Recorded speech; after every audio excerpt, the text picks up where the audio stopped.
Welcome back to another technical deep dive here in the debug zone.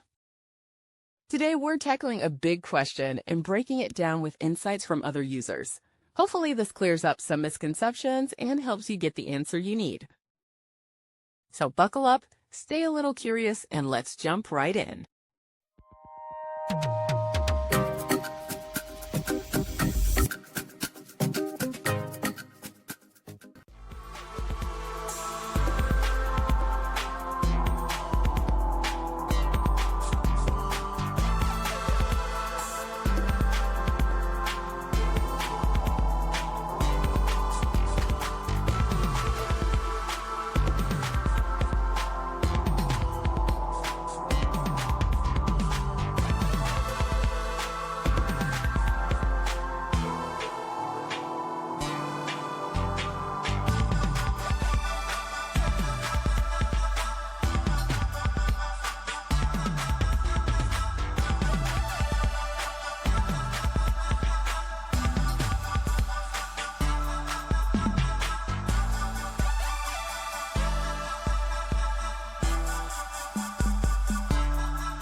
And that's a wrap. I hope you found the answer you were looking for. If you did, take a second to hit that subscribe button. It really helps out. And let me know in the comments which solution worked best for you. See you next time in the debug zone.